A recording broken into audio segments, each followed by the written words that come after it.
Hello and welcome to the Superposition Guys podcast. My name is Yuval, and my guest today is Kathrin Spendier, the Technical Prize Director of the XPRIZE Quantum Applications competition.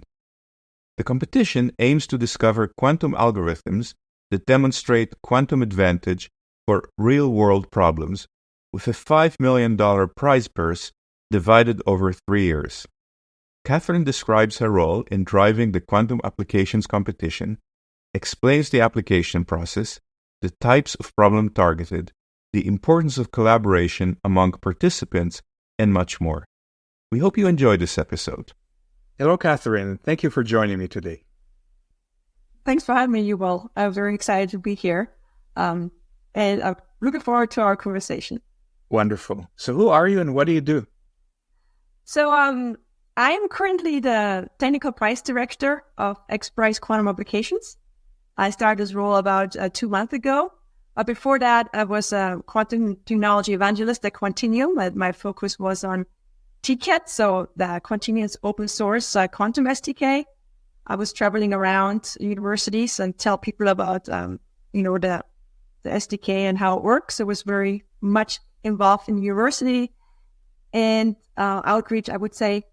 And that's pretty much aligns with where I came from before, because before I was 10 years at the University of Colorado Springs. I was a tenured faculty in the physics department. And although I wasn't in quantum computing at that time, I actually was a biophysicist. So I was running a research lab on optical microscopy and how to apply it to study live cells. So my background is physics and from Austria. And now I'm here and working with XPRIZE to push the boundaries of quantum applications. So, what is XPRIZE? So XPRIZE is a nonprofit, and it's now about 30 years. So this year we have a 30-year anniversary. And XPRIZE, their main goal is to find challenges we have as a humanity, right? And then in order to overcome these challenges, the idea is that you have a competition in order to get more people involved, scientists, entrepreneurs, individuals, to solve these really hard problems that we need to solve in order to make sure that humanity is moving forward, right? And we're not getting stuck in certain areas that might not be good. So we have a lot of different prizes. Some of them are about how can we have clean water, right? How can we, for example, protect our rainforests, our biodiversity? So we have a lot of different prizes that are ongoing right now. And you can learn about them on xprize.org.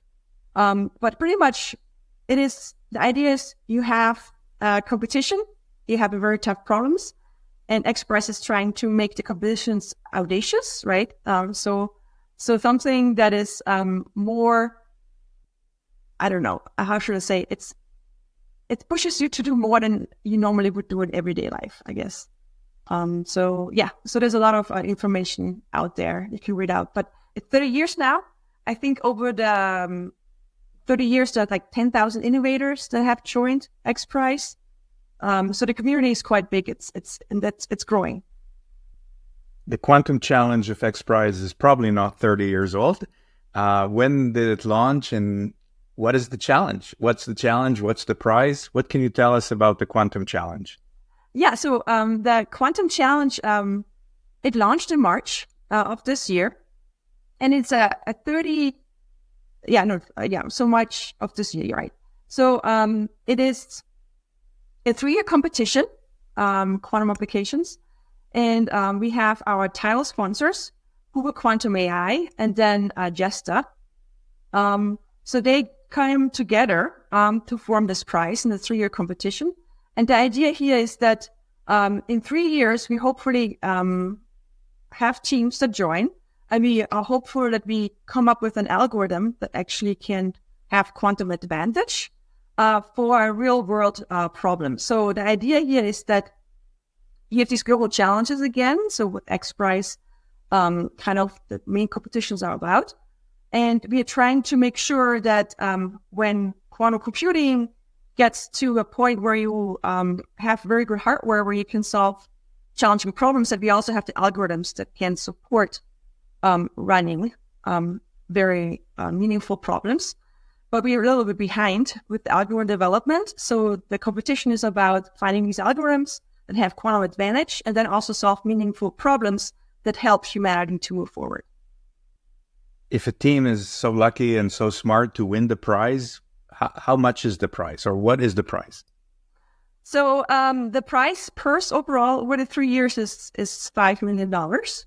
And the way XPRIZE has been operating in this competition is that this prize purse is divided up over the competition period. So for XPRIZE Quantum Applications, the first $1 million, so 1 million out of the 5 million, will be given out after phase 1 is completed, sometime the end of 2025. And up to 20 teams can receive that, will share these $1 million. And then these 20 teams and possibly some wildcard entries then will move forward to phase 2. And at the end of phase 2, which is completed after 3 years, so that will be in, early of 2027, you will have a prize purse of $4 million that is remaining. And the up to 3 winning teams will share $3 million.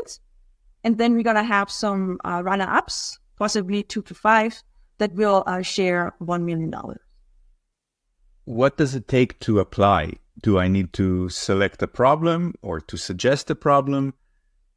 How would people know what they believe they can solve in 3 years with quantum advantage? Yes. So pretty much the application process right now. So applications open till end of July of this month, so July 31st, and it has kind of 3 steps to it. There's a registration form you have to fill out. As a team, you can pretty much be an individual competitor. You can come up from, a startup company. You can be a university. You can have teams that have multiple people from different areas. And pretty much you sign up, you register a team, you share some information with us regarding what you're interested in, what's your background, what you're looking forward to in the competition. You can share with us what you would like to submit, but you can also say you're still thinking, right? So this is a registration form. It takes you 5 to 10 minutes to fill out. Then we have a registration fee, and then we have the competitor agreement. That's kind of the legal structure that your team kind of is forming, and then you kind of like have obviously an exchange with XPRIZE, and that also has to be reviewed and signed by a legal entity, which could be a university, for example. And then once all of this is done, you are registered and have done all of these initial steps. So in principle, you don't have to submit an abstract at this point. It's really, you can still be in that initial ideation phase, if you wish. So I basically don't have to say what is the problem I want to solve, just that I'm forming a team and agree to the terms of the competition. Right. So that's totally, yeah. So this is fine. So we do have 3 areas of submissions, right? We call them novel algorithms, where teams come up with a new algorithm that has quantum advantage, right? And is applied to real-world problem. For example, material science, right? Maybe you're developing something that can help in the terms of carbon sequestration, right? So, or you can enhance an already existing algorithm. So there's an existing algorithm out there that has been shown to have quantum advantage, right? But you can enhance it somehow, and then also apply it to a real-world problem. So imagine right now there's an algorithm out there. People say it has quantum advantage, but in order to apply it, it will take another, you need to have 100 error-corrected qubits, for example. But if you can go in and you take this quantum algorithm and you can make a change to it, you can have tied up bounds, you can show actually that something was overlooked, and now you can bring it more near term. That would be very exciting. For an application, for example, where they know it'll be very impactful. Or you can have an algorithm that was developed, but initially not thought to be applicable to this problem space, right? So that could be another entry. But you don't have to be specifically stuck to this novel algorithms, enhanced algorithms, or a new application type. You can also maybe have something else you can think of, or you can say, I don't know. We're still like, I think one-fifth of the teams that have currently filled out the registration form indicated they don't know yet. So there are some, I would the majority right now, almost a third, will work on novel algorithms. The problems, it seems, have to be helpful to humanity, right? So if a team just found a way to make Shor's algorithm run much better or with fewer resources, and the goal is to crack the world's financial system, that's not a good fit for XPRIZE. Oh, it depends, right? So we are suggesting that you should look at, these like sustainability problems or other global challenges.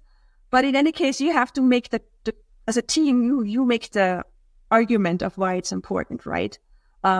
So it doesn't have to be, in my opinion, it really depends on the applications you can think of and how many people are affected by it, right? And sometimes you can, these applications may have a larger impact, right? So I wouldn't, say you have to have some new drug you're developing, right?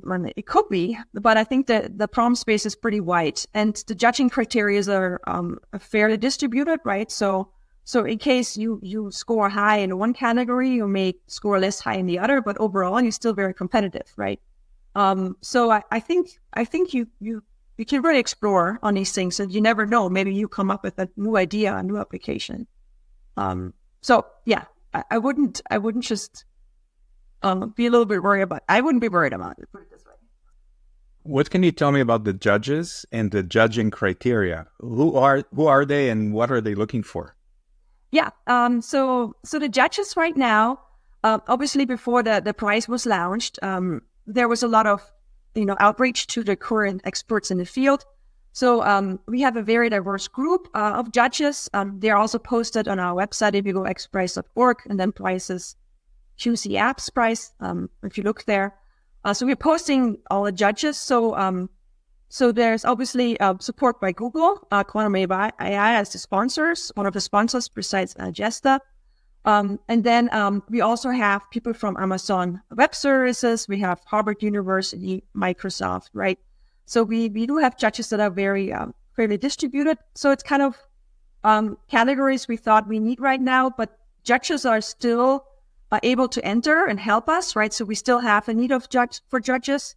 And as their applications come in, and as teams will share more information about their entries, there's room for changing judges, right? In the sense of like adding more judges, which I think we will need more judges. So they're all listed. They're all coming from, I have all a very deep background in quantum information science. If a team develops a new algorithm, do they continue to own that algorithm if they submit it to XPRIZE? Yes. So they own the IP. Yes. So it stays with the team. So of course, it then depends on your internal agreement, right? If you work, if your entity you're helping with is, for example, a university entity, right? Then you have different rules internally, or you work for a national lab, for example. So yeah, but in principle, whoever is the entity, entering an agreement with XPRIZE, that entity will own the IP. What is the role of a technical director? When should people reach out to you? What kind of questions can you help with? That's a good question. So if you are in academia, think about the technical director being the same as your NSF, for example, program director. I am the point of contact for you. You reach out with the questions, anything you have. You look through guidelines and something is not clear. You're going through a registration process, and something is not clear. You have questions about the competitor agreement. You reach out to me. So I'm your point of contact in that sense. So you can think about this way. So I am here to help you to be most successful in this competition. So there are no barriers to reach out to me. So please do. And that's my role. So I'm managing the everyday,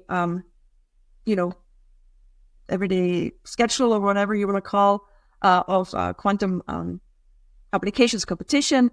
I'm helping, for example, when we develop the guidelines or such, I'm in contact also with judges and advisors to make sure that they give the input. And then I'm also helping, for example, to get the word out, right? So I'm doing active outreach as well at the moment. But my role will change a little bit as we move forward. Does the team need to show that the algorithm works on an actual computer? So for instance, if there's this new breakthrough algorithm and it requires 500 logical qubits, and at the time of judging, there is no computer that can run 500 logical qubits, does that still qualify? So that's a good question. I have gotten this question a couple of times. So really what we're looking for is a quantum algorithm that can be applied at one point where we can apply at one point in a quantum computer. So in essence, what the competition is about, you can think about it, how near term your application is. It doesn't have to be run right now on a quantum computer or in 3 years. If we get to a point where the hardware is at the stage where you can run your algorithm and already show advantage, but that would be just amazing, right? But in principle, it doesn't have to be. So we're really looking for this algorithm in the future. You can think about, a fault-tolerant algorithm, for example, or something that you need, for example, anything. Yeah, so in that sense, it doesn't have to be applicable right now. So how near-term, how high impact, how much of a thought delta is there in your submission? You mentioned that you get this question a lot. What other questions do you get a lot? What is frequently asked that you wanted to share? So one question I do get is from young scientists, right? From students that enter, the workforce and are still like studying or are starting their graduate degrees, for example. They're asking, am I even competitive for this kind of competition? And I point out that, XPRIZE is a little bit different. XPRIZE Quantum Applications is different than a normal proposal you write. So normally you write a proposal, you get the money, and you work on your idea, right? But for XPRIZE Quantum Applications, you kind of get the award afterwards, right? So you get the prize after you submit and compete it. And we actively want teams to collaborate. So even though you as an individual, right, you don't have all the experience needed in order, for example, you're not error correction or you're not a classical, compute expert. But if you join a competition, there's a possibility of matching up with other teams, right? So you become an addition to a team, and as a team together, as a whole, you then come up with a very competitive idea. So it's about networking as well. It's about like you start at a certain level, and then throughout the competition, you will develop more experience. You're going to get more insights. You're going to have a better network, right? And you will contribute with your background. So that's what I tell them. Like, don't be discouraged. Join a competition, right? And you don't know who you'll find and who you can team up with. So we really want to make sure that people talk to each other. And that's one thing about the competition itself. There was this initial opinion in the field, and especially by the sponsors, too, that sometimes quantum algorithm developers, they think about an algorithm, but they not necessarily think about the application. And if you are in a field, for example, you are material scientists or you're medical field, right? Maybe medical physics. You know a problem doesn't work well, right? And you think maybe quantum computing applies, but you don't really talk to a domain expert or like an expert in quantum algorithm. So there's not a good conversation right now. We hope with the XPRIZE Quantum Applications we can overcome that an algorithm expert would say, oh, look at this algorithm, it can do this given these bounds. And then the domain expert can say, oh, cool, now I know the bounds, so possibly this could be an application.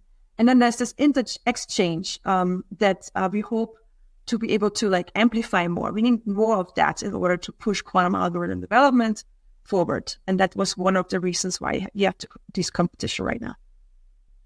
If I heard correctly, there are 3 grand prizes of $1 million at the end of the event, and then additional teams might share some additional prizes. Mm-hmm. Could you remind us, when is the deadline for registration, and how many teams would you hope that show up? Thanks. So pretty much, so the registration deadline is July 31st of this month. But we also have something called wildcard entries. So, for example, you're working on something, you haven't heard about the competition, right? Or you forgot about it, you forgot to sign up, and then you can have an entry afterwards. So where, for example, the judges will look at your idea, and then you can enter the competition at a later time as well. The earlier you can join, the better it is, because we have got to have this team formation, events where you can exchange ideas. So that's one part of it. And then I forgot the other question you asked. Sorry. The other question was, how many teams do you think might show up? Yes. So at the moment, we have over 450 teams that showed interest, right? So it's hard to say. So they have to fill out the registration form, the registration fee, and the competitor agreement. So in my personal opinion, anything between 100 and 200 teams would be amazing. That's a big delta, but I think we're gonna get there. So that would be very amazing. Anything above that number, which is, stellar. And I don't know, it will be difficult to find a lot of judges for this, but we will do our best, right? So yes, so that's kind of like where we are right now. As a former tenured faculty, you will have to grade, or initially grade, many applications to begin with, I think. So you have, I think, a lot of work coming your way. There's a lot of work coming my way. My role is to really help the judges develop very well-defined judging criteria, so that they can, go over the applications and are able to, judge them. So there's going to be some review, but really the hard work is done for the judges. So we'll try to make the role as streamlined as possible. In last, perhaps unrelated to XPRIZE, I wanted to ask you a hypothetical question. If you could have dinner with one of the quantum greats, dead or alive, who would that person be? Oh, that is a really good question. I think for me, it's definitely Einstein. I think I would love to have dinner with him. There's obviously, like in his career, there were many things he developed, and he was like very experienced in, and he pushed a lot of boundaries and new ideas and such. But for me personally, like conversation I would like to have is like, how did he interact with young minds, right? So how did he inspire them to follow his footsteps? So I think this is really something that personally drives me still, being in this field, because I think we need young minds. We need more people that take the torch, that keep pushing me forward. And I think it's more and more difficult for a very specific field sometimes to get young people excited in what you're doing, because sometimes they don't see. You get sometimes, you don't see like the big purpose of it possibly, or you get kind of like distracted by other things that come your way. And some people come in later in life to find their path, in science. So anyways, I would like to know what experience he had, and, and how he would circumvent that in order to push, science forward and big discoveries. So that would be great to have this conversation. Wonderful. Kathrin, thank you so much for joining me today. Yeah, thank you, Yuval, for having me, and looking forward to your next podcast as well. So thank you.